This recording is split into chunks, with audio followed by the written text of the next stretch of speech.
Diyos na banal at makapangyarihan sa lahat, muli po, salamat po sa panibagong araw, lakas, panibagong pagkakataon, Panginoon, na kami ay makapaggulay-gulay ng iyong salita at mapakain namin, Panginoon, ang aming spiritual na buhay. Nawa, Panginoon, ay tulungan mo kaming tumanggap ng iyong sagot, kagalingan, kalakasan sa pamamagitan po ng iyong salita. Pagpalain mo po ang aming gawain sa oras na ito, mula umpisa hanggang magwakas, Panginoon.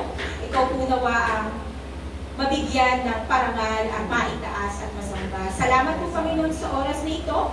Fill us with your Holy Spirit, Lord. Pakalinisin mo po kami. Patawarin niyo po kami sa aming mga kasalanan, Panginoon. Hindi kami karapat-dapat sa iyo, ngunit ang pagmamahal mo at ang dugo ni Kristo na luminis sa aming mga kasalanan ay sapat upang kami ay magpuri at lumapit sa iyo. Tinataas po namin sa iyo ang lahat. Maging, Panginoon, ang iyong salita, ikaw lamang po, Panginoon, ang maparangalan. Ito po aming dalangin sa pangalan ni Jesus. Amen. Amen. Na po. Ano po nandiyan yung ano? Yan. Nasa buhay na po tayo ni Matthias, ni Apostle Matthias. So, tapos na po tayo kay John the Beloved, kay Simon the Zealot, si Nathaniel or Bartholomew. Ngayon naman po na kay Matthias tayo. So, sa Tagalog po, Matias. Pag medyo lang, Matthias sa English. So, pag masarap siyang ipangalan. Same din po siya ng meaning kay Matthew, which is the gift of God. Diba? Ang gandang ipangalan sa bata. Tapos pagka Matthias, pero pag galing ka na, Matias! Bumili ka ng suka! Diba? Pero yun nga po, napakasarap or napakaganda ng pangalan niya, Matthias. Ano po ba ang kaibahan? Wala po yung ating ano. What is the difference? Bilang introduction po, wala. Bilang introduction po, the difference of Apostle Matthias to other disciples of Jesus. So ano nga po ba yung kaibahan ni Apostle Matthias sa ibang mga disipulo ni Jesus? Meron po bang nakakakilala kay Matthias? Amen. Amen. Ayan. Si Matthias po, ang kaibahan niya, ang ibang mga apostol, ang ibang mga disipulo, tinawag ng Panginoon personal. Simon Pedro, sumunod ka sa akin. Pero po, ang pagpili kay Matthias, introduction po, ang pagpili kay Matthias, he is the only disciple who wasn't personally called by God or by Jesus. Kundi, pinagbutohan sila. Ang mga apostol, noong mga panahon po na yun, bakit nga ba kailangan ng isa pang disipulo? Bakit ba importante yung 12? 12 disciples, or the number of 12 stands for the 12 tribe of Jews. Kaya importante po. At syempre, kapag leader ka, meron kang nasasakupan, meron kang responsibility. At yun yung naiwan ni Judas, na dapat may i-appoint sila para pumalit at humalili kay Judas. So alam na po natin, si Judas, sino po si Judas? Siya po yung nag-betrain kay Jesus. At that time, nung appoint sila, patay na po si Judas by that time. Kung babasahin po natin ang Acts 1, nandito po, mula sa verse 12, pinakita po kung anong nangyari kay Judas. So, ayun po, kaya kailangan nilang pumili. So, sabi dito, bilang body, number 1, Matthias as one of the apostles. Si Matthias po ay hindi masyadong nabanggit sa Biblia. Unlike ni Abraham, ng mga marami pa, ni Paul, ni John, maraming beses silang nabanggit sa Bible. Pero si Matthias po, hindi siya nabanggit. Once lang actually. Yung pangalan niya mismo. And that is yung binasa natin. Or hindi pala once, kasi meron pala 1, 2, yan. Mangilan-ilan lang. Sa Acts, 1 lang siya nabanggit. Pero po, ayon sa pag-aaral, he was one of the 72 disciples that Jesus sent in Luke 10:1-23. he was one of the 120 disciples dito po sa Acts 1:15 na nag-gathered by that time. So, maraming nagsasabi na hindi naman pala siya pinili ni Jesus. So, 13 pala ang disciples. Hindi po 13 ha, 12 lang po. Kasi humalili siya kay Judas. And sabi nila, yung pagpili kay Matthias, hindi naman Matthias, ay hindi naman si Jesus ang pumili sa kanya. Pero lagi po, tignan po natin ang salita ng Panginoon. Meron silang qualification na sinet para sa pagpili. Hindi yung basta-basta, ay ito po, ito na lang yung kapalit ni Judas. Hindi po ganon. Hindi po yung qualification ng tao lang. Hindi yung qualification ni Peter lang by that time. Kundi, humingi po sila ng gabay sa Panginoon. Nang pipili sila. So ano po sabi? Dapat ay kasama nila. So, may dalawang lalaki po, si Matthias at si Jose, si Barsabas, Jose, na tinatawag Joseph, na tinatawag ding Joseph Barsabas, yung pumuhat ng cross ni Jesus, di ba? Dalawa sila. Ano pong ibig sabihin nito? Nung pumipili sila, pinag-aralan nila, pinagbulayan nila, tinignan nila yung qualification. Yung tao na naka-witness at naniwala sa Panginoong Jesus, kasama nila sa buong journey ng Panginoong Jesus, sa buong ministry ng Panginoong Jesus. At dalawang tao po yung pumasa sa kwalifikasyon na yun. Ito po ay si Jose at si Barsabas. And ano pong ginawa nila? Nanalangin sila na Panginoon, bigyan mo kami. Sabi po at sila'y nanalangin sa 24, Panginoon, alam ninyo kung ano ang nasa puso ng lahat ng tao. Ipakilala po ninyo sa amin kung sino sa dalawang ito ang iyong hinirang. By that time po, hindi pa bumaba yung Holy Spirit. Ang mga sinaunang Hudyo, ang mga sinauna o mga Israelita, ay gumagamit ng casting lots. Minsan, ano po yun? Parang dice or coin.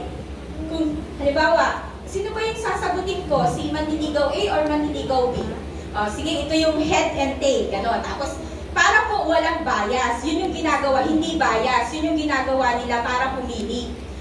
Sa pamamagitan po nun at ng kanilang panalangin, naniniwala sila, yung mga sinaunang Israelita, na yun yung tugon ng Panginoon. So, yun din yung ginawa nila sa panahon ni Matthias, sa pagpili kay Matthias at Joseph. So, after po nun, pumunta nga yung lots o yung bato, ano man yung ginamit nila, kay Matthias, kaya po siya napili. Bakit nga po mahalaga na pag-aralan natin ang buhay ni Matthias? Ano bang matututunan natin sa buhay ni Matthias? May makukuha ba tayo? Hindi nga siya nabanggit masyado sa Bible. Tingnan po natin, what can we learn in the life of Matthias? Number 2, God has His own perfect timing. By that time, siguro disappointed si Matthias. Bakit hindi ako pinili nung namili ang Panginoon ng disipulo? Perfect naman ako, fit naman ako sa qualification na yun, pero bakit hindi ako kasama sa original 12? Pwede rin pong ganun sa atin, sa buhay natin. We have disappointment to the Lord. We have some question to the Lord. The Lord, mas magaling akong kumanta sa Kanya, pero bakit siya yung worship leader? Bakit hindi ako? Lord, mas tapat naman ako sa iyo, pero bakit siya nag-boom yung business niya? Bakit hindi ako? It's the same with Matthias by that time, pero yung time schedule ng Panginoon is always perfect. It is never late. It is never early. It is always perfect. It's on time. Tandaan po natin yun. Walang aksidente sa Panginoon. Lahat on time. Yung pagpili kay Matthias by that time, ay yun yung oras para sa kanya. Nawa, tayo rin po, let's learn, ano nga ba yung pinanghawakan ni Matthias by that time? God has His own perfect timing. Our timetable doesn't always fit in God's time schedule. Maybe Matthias was disappointed when Jesus hadn't chosen him as one of the original 12. After all, he still followed Jesus. Sumunod pa rin siya sa Panginoong Jesus. Hindi niya tinignan yung disappointment niya. Marahil may ganun siyang pakiramdam by that time. Pero hindi. I have personal relationship sa Panginoon. Kaya ako, mawi-witness ko yun. Na-witness ko yun, kaya susunod ako sa Panginoon. Nawa, ganun din po tayo. Ano man yung disappointment natin this time, hindi man na nagtutugma sa plano natin, lagi nating ipagkatiwala sa Panginoon. Let's trust the process. Ang process po nung time ni Matthias, yun yung process niya. Hindi siya napili as original, pero yung process niya is mapipili siya after nung nangyari kay Judas. Yan.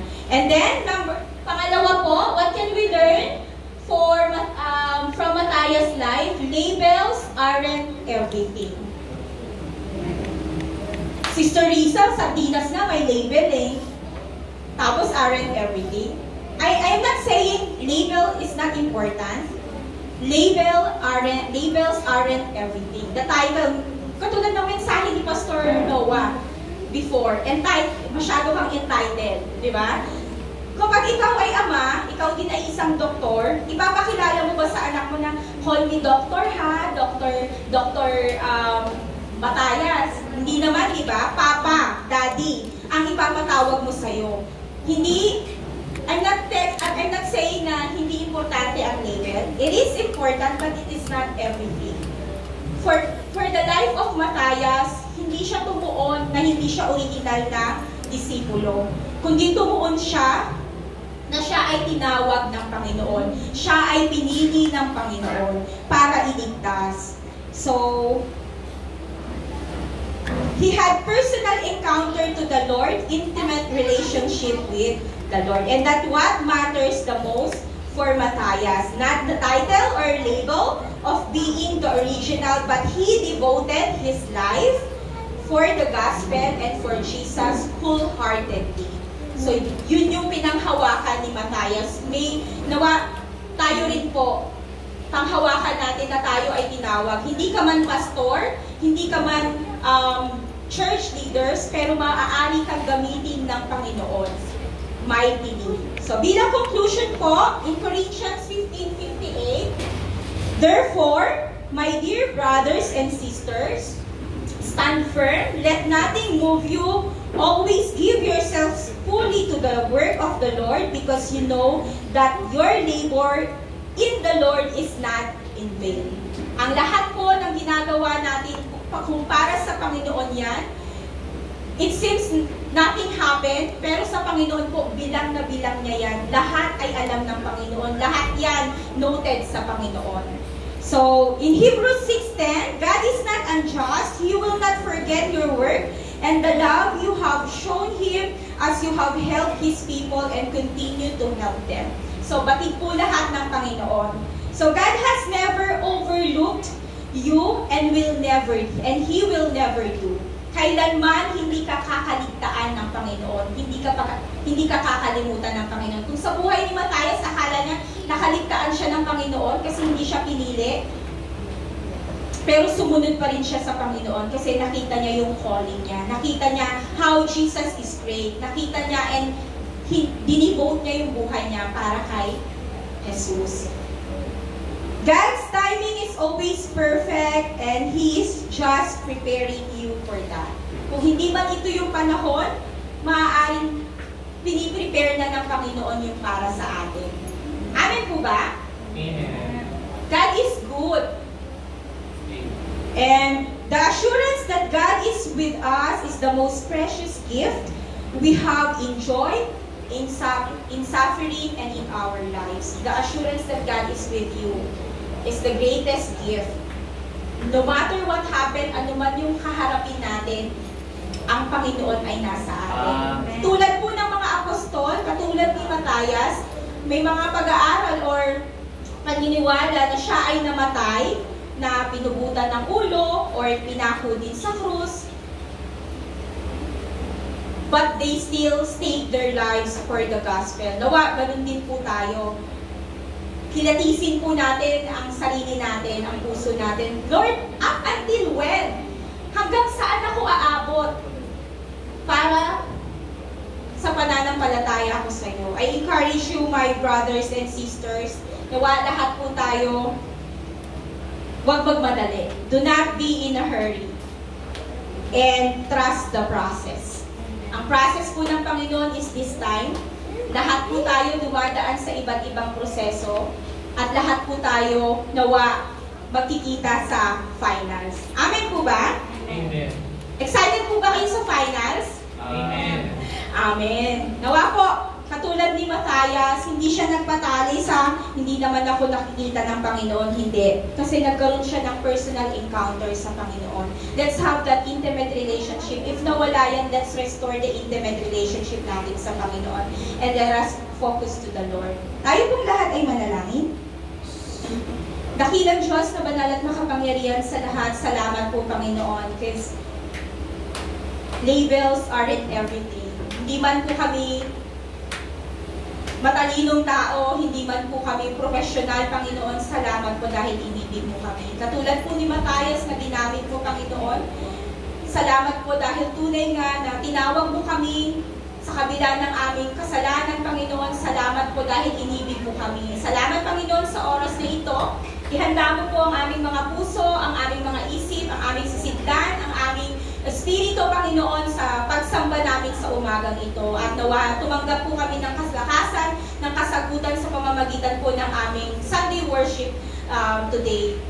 Pagpalain mo po ang bawat isa, at tunay na ang kapayapaan po at ang biyaya mo ang aming maranasan this time. Fill us with your Holy Spirit, Lord, and truly we receive answers, we may receive strength and healing through your words. Bless the pastors that you're going to use for the pulpit message, Panginoon, and his entire family. Itago mo po siya sa iyong likuran. Ihanda mo po ang aming mga sisigdan, ang aming spirito, ang aming katawan, Panginoon, sa panambahan this time. And trust to you everything. Ibinabalik po namin ang pinakamataas na papuri, parangal at pagsamba sa pangalan ni Jesus. Amen. Pinagpapala ko po kayo sa pangalan ng Panginoong Jesus.